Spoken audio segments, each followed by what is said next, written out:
Почитувани присутни, ценети професори и студенти, дами и господи. Задоволство ми е да бидам со вас денеска и благодарам на управата на Меѓународниот Балкански универзитет во Скопје за поканата да се обратам на овој настан посветен на инклузивното образование. На 10 декември го одбележавме Меѓународниот ден на човековите права и се подсетивме на усвојувањето на Универзалната декларација за човековите права во 48-та година. Незините автори успеа да го сублимираат стремежот на многу генерации за признавање на вделеното човеково достоинство и на еднаквите и неотуѓиви права и слободи. Едно од тие фундаментални права е и правото на образование насочено кон сестран развој на личноста. Ако Универзалната декларација е во символична смисла дом на човековите права, тогаш правото на образование е клучот што ја отвара вратата или кодот што е неопходен за разбирање и уживање на сите други права и слободи.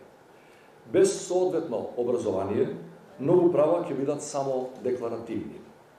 Не случајно, образованието е полето на кое се воделе, а и се уште се водат некои од најважните битки за човековите права. И денес образованието кај нас, но и во многу други држави, се соочува со повеќе предизвици, од кои денес во оваа прилика би сакал да издвојам два. Првиот предизвик е дискриминацијата. Иако усвоено, правото на образование не било насекаде и веднаш спроведено. Со години постепено биле отстранувани натоложените нееднаквости и стереотипи, почнувајќи од разни национални, социјални, културни, економски, статусни, па се до политички, родови и генерацијски. Дискриминацијата во образованието е една од најдеструктивните, бидејќи го подкопува човековото достоинство и го уназадува развојот на човековата личност, а најчести жртви се децата и младите.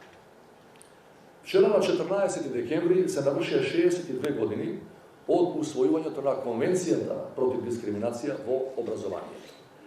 Како најстар правно обврзувачки меѓународен инструмент на УНЕСКО, оваа конвенција ја забранува дискриминацијата врз основа на раса, боја на кожа, пол, јазик, религија, политичко или друго убедување, национално или социјално потекло, економска состојба или раѓање. Иако конвенцијата придонесе за значаен напредок, сепак се уште екзистираат нови и стари форми на дискриминација во образованието. Последниот извештај за човековиот развој на UNDP потврди дека се шири јазот на нееднаквоста во државите, вклучително и јазот во дигиталното образование. Највисоката цена ја плаќаат најсиромашните, кои се најранливи во кризни времења. Познато е дека, например, пандемијата ги исклучи оние ученици и студенти кои немаат пристап до брз интернет или до соодветен компјутер за да ја следат онлайн наставата. Но освен новите имаме и стари форми на дискриминација, како што се стереотипите и предрасудите што водат до маргинализација и врсничко наследство. Во февруари годинава македонската јавност дозна за случајот на 11-годишното девојче од Гостивар, кое поради Даунов синдром беше маргинализирано во наставниот процес. Минатиот месец се сретнав со семејството на ученикот од едно основно училиште во Градско, кој бил изложен на континуирано врсничко наследство од страна на соучениците во последните 2 години. Ова се само два од, за жал, многобројните случаи што оставаат трауми во животите на учениците и на нивните семејства. Овие два случаи покажуваат дека подеднакво можат да бидат дискриминирани и децата со типичен, но и оние со атипичен развој. Инклузијата во образованието не е само формално право, таа е наша морална практика. Државата мора во соработка со наставниот кадар и семејствата да ја прекине спиралата на насилство. Притоа секој треба да биде свесен за последиците од своите постапки.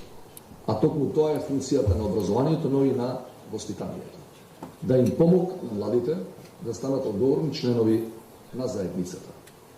Инклузивното образование е многу повеќе од можност за физичко вклучување во секој сегмент од општеството. Тоа подразбира и промовирање на инклузивни вредности. Не е доволно да има пристапни рампи во училиштата и универзитетите за учениците и студентите со физичка попреченост, ако тие од прагот натаму не се чувствуваат добре дојдени и прифатени.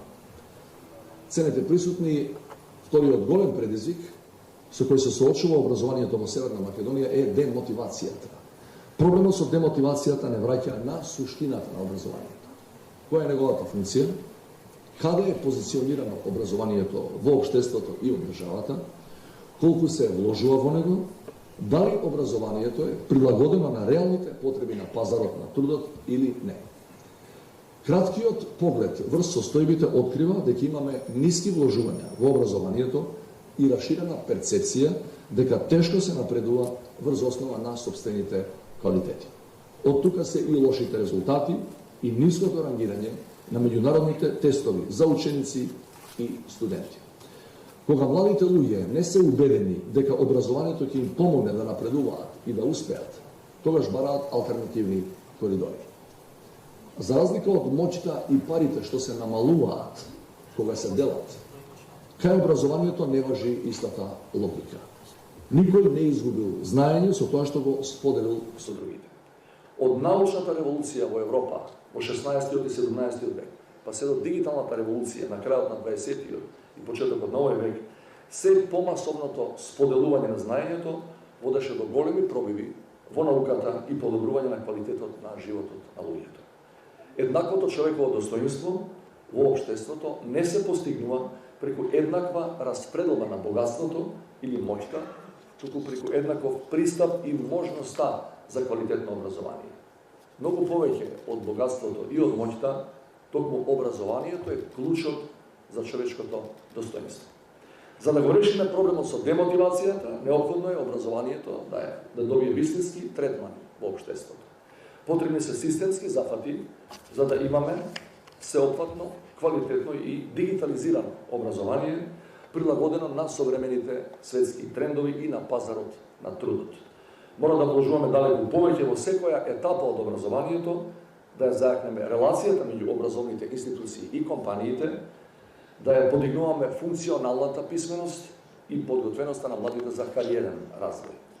Современото, квалитетно и инклузивно образование треба да биде канал за социјална мобилност, што ќе им помогне на младите да имаат квалитетен и поисполнет живот од оној на нивните родители.